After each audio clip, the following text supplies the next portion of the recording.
Indonesia negara hukum sama ikum. Bentar dulu, berapa tahun sih itu di penjara dulu? Anjing berapa tahun? Iya. Berapa bulan lah? Gua sama lu gak jauh beda lah. Oke guys, welcome back to Real Pleka is here. Kali ini gua mau memenuhi undangan dari Nyai Nikita Mirzani gitu. Gua diundang ke rumahnya, nggak tahu gua mau ngapain. Oke, seperti yang kalian lihat di sini saya sedang bersama Nyai Nikita Mirzani. Oke. Gimana sehatnya? Lu yang sehat enggak? Sehat. Gua. Sehat. Kan lu yang baru keluar dari penjara. Berapa hari lu keluar dari penjara? Belum sebulan sih. Sebulan. Belum sebulan. Mau bikin kesalahan lagi? Enggak. Mau bikin yang viral lagi nggak? Bikin yang viral tapi jangan Viral sampai tapi masuk penjara. kebaikan gitu. Iya.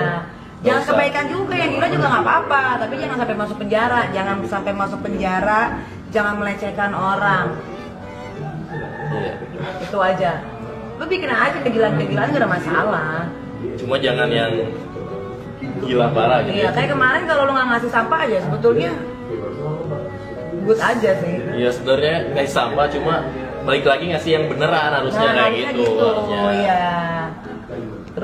Terus banyak banget nih yang DM waktu gua keluar dari penjara. Bang, lu itu dibelain sama Nikita Mirzani. Terus disuruh campurin sini. Sekarang gua mau ngobrol santuy aja kali ya. Iya, deg-degan gua anjir. Ketemu idola.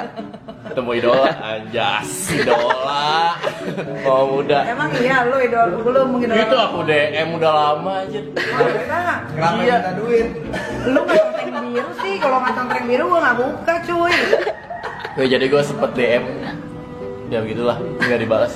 Apa itu sih DM ya kalau gua boleh tahu? Apa ya, lupa, udah lama. Udah lama banget. Iya, waktu gue kelas 3 SD kalau nggak salah. Terus Nih, jadi kenapa Nyai Nikita? Apa? membela. Iya, membela. Gimana tuh? To be honest ya, jujur. Jujur ini mah nggak usah dipotong lah ya. Ya buat gua itu memang lu harus dibela walaupun lu ada salahnya, ya. Yang benarnya itu adalah memang kita harus menghargai yang namanya bulan Ramadan. Harusnya yang namanya prostitusi dan sebagainya itu tidak ada, harusnya ditahan kurang lebih 1 bulan karena kan puasa itu 1 tahun sekali. Salahnya kenapa? Karena lu melecehkan kaum transgender, lu memberikan sampah, abis itu lu ketawa-ketiwi, nah itu salah sebetulnya gitu kan. Dan ada beberapa konten lu juga yang menurut gua salah, tapi mungkin memang itu gaya lu karena baru gua tahu juga ternyata umur lu baru 21 tahun. Iya. Gue juga semasa gue di umuran lu itu, nah bandungnya gue lebih dari lu sebetulnya, cuman dulu gue tidak punya wadah, tidak ada sosial media, jadi mungkin gue tidak viral. Kalau sekarang gue melakukan hal yang gila pun mungkin gue akan lebih jatuhnya lebih viral dari lu gitu. Nah itu aja sih. Buat gue kenapa gue bisa membela lu, karena buat gue sanksi dari masyarakat Indonesia itu udah lebih dari cukup membuat memberikan pelajaran untuk diri lo sendiri gitu kan. Kenapa gue nggak setuju lo dimasukkan ke penjara, karena buat gue tidak, menurut gue nggak ada yang salah. Gak ada yang salah menurutnya. Iya, menurut gue nggak ada yang salah. Yang salahnya itu ya sampahnya aja gitu. Selebihnya overall sih ya lo ya kenakalan remaja lah gitu. Mungkin semua orang juga followers lo juga nih di YouTube lo juga pernah melakukan hal yang lebih keji dari lo gitu kan. Cuma memang tidak ketahuan orang gitu kan. Makanya gue tuh selalu punya prinsip, gue tuh mau menjadi diri gue sendiri dengan apa adanya gitu. Gue tidak mau berpura-pura menjadi orang yang baik, untuk menjadi orang baik. Gue tetap di konten YouTube gue ada gila-gilanya, tapi di situ gue selipkan sisi baik gue yang memang gue selalu pengen, kalau gue kaya raya sih gue pengennya semua orang miskin yang ada di Indonesia ini gue bantu gitu. Tapi kan gue tidak punya kapasitas seperti itu gitu kan. Jadi ya buat gue ya wajar aja lah kalau kenakalan remaja kayak lu ini melakukan seperti itu. Cuman bedanya ya tadi yang gue tak tahu dari cerita lu kan, ada orang yang iri dengan lo akhirnya menjatuhkan lo. Ya itu lagi balik lagi Ferdinand. Ketika kita sudah dikenal orang, kita tuh harus menjaga segala sesuatu. Kalau lu nggak kuat-kuat amat, jadinya akan seperti itu. Beda kalau lu sudah makan asam garam atau lu udah pernah ngerasain lah. jam terbangnya lebih tinggi, mungkin lu akan lebih berani speak up. Kalau kemarin kan lu nggak punya jam terbang juga, lu juga tidak punya apa-apa, skill atau kemampuan apapun. Akhirnya ketika lu ada di satu posisi yang sangat amat down, lu pasrah. harusnya lo masih bisa speak up di situ. Lo seharusnya di situ ngomong apa yang sebenarnya terjadi gitu kan. Kayak gue juga baru tahu ternyata video tapi bohong itu sudah lo buat dari 2019 ya itulah makanya gue sangat menyayangkan kenapa netizen itu gampang sekali untuk diprovokasi sama orang-orang yang mereka juga nggak kenal gitu. Tapi gue salut, maksudnya kenapa gue salut, lo berani untuk ngambil take risk dari kejadian, mengambil resiko dari kejadian apa yang sudah lo lakukan gitu. Masuk penjara itu bukan sesuatu yang mudah ya, ketika lo harus tidur di balik jeruji besi bersama orang-orang yang tidak lo kenal dengan fasilitas yang seadanya, pasti lo akan down ya kan. Nah ketika lo down itu mungkin di dalam penjara itu lo bisa berpikir apa yang harus gue lakukan nanti ketika gue keluar dari penjara gitu. Hanya lo yang tahu. Yeah.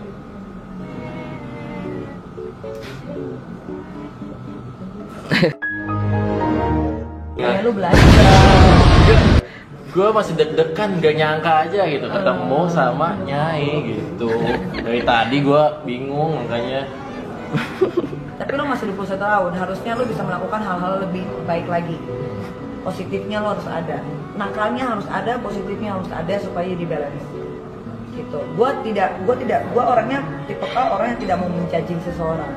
Apalagi orang itu tidak pernah gue kenal. Tapi setelah gue tahu lu, dengan kita bicara yang tidak terlalu lama dan tidak terlalu singkat juga, gue mengenal lu sedikit. Oh ternyata Ferdinand itu seperti ini. Oh ternyata dia masih muda. Oh ternyata yang dia lakukan begini, begitu, begini. Gue tuh tahu gitu sedikit banyak. Oh iya, kan Nyai itu pernah masuk penjara Iya. nih. Gimana nih perasaannya? Oh kalau gue bangga, gue masuk penjara karena gue berantem. Gue nggak pernah narkoba, gue tidak pernah ngambil uang orang, gue nggak pernah korupsi, gue tidak pernah melecehkan orang, tapi gue berantem. Dan itu berantem bukan gue yang berantem lagi, tapi gue pasrah. Itu ternyata setelah gue pelajari, gue tidak boleh jadi orang yang pasrah. Tapi gue harus bicara, gue harus speak up. Beruntungnya gue adalah sekarang gue punya wadah. Gitu. Oh iya nih, gue mau tanya juga Nyai. Cara Nyai yang kan abis keluar dari penjara nih, pasti drop banget gitu kan. Nih caranya buat bangkit lagi itu gimana gitu? Jujur waktu gue masuk penjara itu, gue dropnya itu ketika gue harus dipisahkan oleh kedua anak gue. Keluarga juga ya? Dan keluarga. Itu berapa tahun sih itu di penjara? Berapa tahun? Iya. Berapa bulan lah? Gue sama lu gak jauh beda lah. Oh gak jauh beda. Gitu. Yang gue sedih karena gue waktu itu masih ASI dan gue harus dipisahkan dengan anak gue yang masih menyusui. Itu buat gue satu kesakitan yang harusnya gue nggak terima tapi gue harus lakukan gitu. Nah kenapa akhirnya gue bisa survive dan seperti ini kita yang sekarang lo kenal ini, gue harus menunjukkan bahwa dalam keterpurukan gue itu tidak menjadi manusia yang sangat lemah, tapi gue tunjukkan ke orang-orang yang sirik sama gue, yang benci sama gue, yang tidak mengenal gue pun benci. Gue akan tunjukkan kalau gue bisa lebih sukses dari kalian-kalian yang membenci gue. Dan gue sudah buktikan. Nah, gue kasih tahu ya, lo akan menjadi sukses ketika lo bisa merubah lingkungan lo. Yang bisa membuat lo hancur itu pertemanan, lingkungan, ya, sama pikiran yang ada di otak lo. Ketika lo memutuskan, gue mau hidup itu pilihan. Ada dua, lo mau jadi hancur atau lo mau jadi orang sukses. Kalau lo mau jadi orang sukses, lo harus tinggalin teman-teman lo yang hancur. Bukan berarti lo sombong, tapi lo mau mempunyai hidup yang lebih baik. Paham? Gitu. Ketika lo sudah dikasih cobaan kemarin sama Tuhan dengan dimasukkan ke penjara dan menjadi viral dan akhirnya dibeli satu Indonesia, harusnya lo bisa memilih nih sekarang. 21 tahun laki-laki itu buat gue umur yang di tengah-tengah. Walaupun gue tahu masih ada labilnya antara lo mau begini atau lo mau begitu, banyak banget cobaannya. Kembali lagi ke diri lo sendiri, lo mau ambil sikap yang seperti apa. Jadi ini curhat aja ya guys. Gua mau minta pendapat aja sama Nyai yang udah pengalamannya udah jauh lah daripada gua. Nih buat orang-orang yang udah ngejudge. Iya, judge saya gitu ya.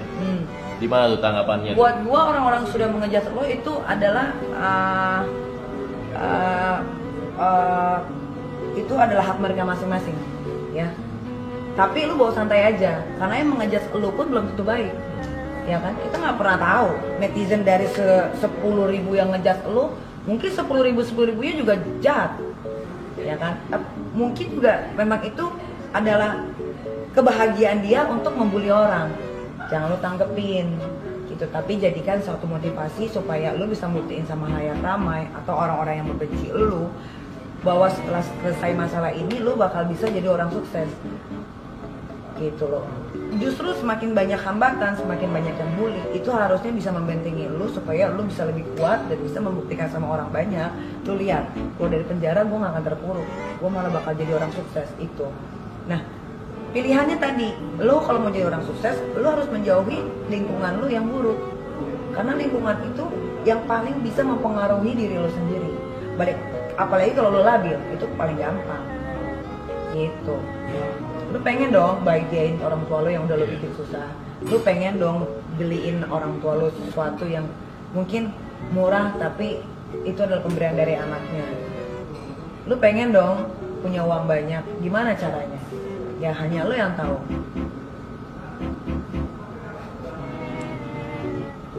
Hidup itu simple, jangan dibawa sulit, karena kita hidup cuma sekali. Makanya kalau lo mau nakal, nakalnya lo pur. Tapi ketika nakalnya menurut lo udah cukup, lo stop. Tapi ingat, balik lagi, nakalnya jangan sampai melecehkan orang. Itu karena buat gua transgender juga manusia yang harus dihargai. Mereka juga tidak mau kok jadi bencong. Mereka juga tidak mau udah jadi bencong, miskin lagi. Siapa yang mau jadi orang miskin? Gak ada di dunia ini yang mau dilahirkan menjadi orang miskin. Tapi balik lagi, kalau lu gak mau dilahirkan jadi orang miskin, ternyata lu dilahirkan dari rahim ibu yang miskin, bagaimana caranya untuk menaikkan derajat orang tua lu? Ya lu usaha. Gimana usahanya? Ya balik lagi ke diri lu sendiri. Tapi lu keren, lu bisa dikenal banyak orang Indonesia. Nah, lu harus manfaatin itu. Ketika lo sudah dikenal orang banyak dengan kesalahan lo harus balik lagi, lo juga harus dikenal orang banyak dengan kebaikan lo, tapi jangan yang dibuat-buat. Iya, kayak gitu. Rezeki itu bukan ditunggu, tapi dicari. Sekarang 21 umur lo? Iya. Sekarang tanggal 21 jam 23 malam. Iya. Berarti 21 tahun depan lo harusnya udah bisa jadi orang sukses. Amin. Amin ya Romo, amin. Terima kasih. Oke. Nakal itu wajar, apalagi laki-laki. Itu wajar banget. Tapi nakalnya harus ada limitnya. Yang penting jangan pakai narkoba, Paleka. Udah lama itu. Bagus. Yang penting udah pernah ngerasain kan, tahu kan dampaknya nggak bagus. Iya. Apalagi sekarang lu udah dikenal orang. Kalau lu pakai narkoba, lu bisa ditangkep dengan gampang. Yang udah. Benar, jangan hindari narkoba. Kalau masih nakal-nakal, pakai lunti segala macam, namanya nakal anak kecil. Ya orang pasti mau berimajinasi, eksperimen segala macam, itu bisa dimaklumi. Untuk gua, nggak tahu untuk orang lain.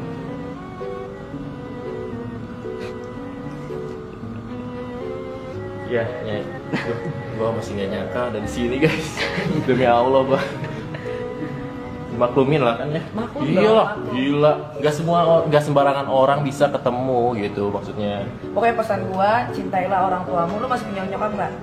Iya, masih. Bokap? Masih cuma udah bisa. Divorce. Oke, cintailah mamamu, bapakmu walaupun udah divorce. Kasih dia kebahagiaan sekecil apapun tuh berarti kalau dari anak sendiri. Oke, jadi segitu aja guys. Thank you banget buat Thank you loh Paleka, gue juga thank you so much ya udah mau datang ke rumah gue. Ternyata dia masih polos loh, nggak seperti yang kalian dulu Iya, lihat. kalian yang lihat di kamera itu gue cuma buat ngehibur doang Iya. sih. Kadang-kadang gini loh, nggak tahu kadang-kadang- aslinya gitu. Gue juga mau nitip pesan nih sama netizen. Jangan kalian telan mentah-mentah apa yang ada di sosial media, di YouTube, Instagram. Kadang-kadang kita membuat satu kegilaan, kelucuan. Kayak gue kan sebagai artis. Sebenarnya apa-apa gue serba terbatas, gue nggak bisa melakukan hal gila. Kalau gue melakukan hal gila, nanti orang pasti nganggap gue jelek segala macam. Tapi kalau gue kan emang gue hide aja, karena gue nggak minta uang juga dari netizen anyway, gitu kan. Nah, cuman kan untuk sebagian orang rada-rada nggak mampu, nggak kuat gitu kan. Kalau gue hide aja gitu. Cuman kalau gue pesennya buat lo, ya karena lo udah terkenal dengan viralnya ngasih sampah. Kalau lo mau melakukan kebaikan, lakukanlah dari hati. Bukan karena lo mau menunjukkan khalayak ramai. Kalau gue ini juga bisa melakukan kebaikan lo, jangan. Walaupun sekecil apapun, kalau lo melakukannya dengan ikhlas, Walaupun orang manusia ini tidak bisa melihat, tapi Tuhan tahu segalanya. Gitu. Kayak gue biar kayak begini, kan gue nggak harus dong nunjukin ke orang kalau gue sholat. Iya. Sholat itu, ibadah itu urusan sama yang di atas aja. Bener, gue minum gue jalan. Tapi namanya gue waktunya untuk sholat, gue pasti akan sholat dengan apapun keadaan. Gitu, karena buat gue sholat itu adalah kewajiban. Sholat itu bukan kita meminta untuk menjadi kaya segala macam. Karena banyak banget doa orang ketika sholat, Tuhan berikan saya kekayaan, Tuhan berikan saya harta yang melimpah, Tuhan berikan saya pekerjaan. Enggak.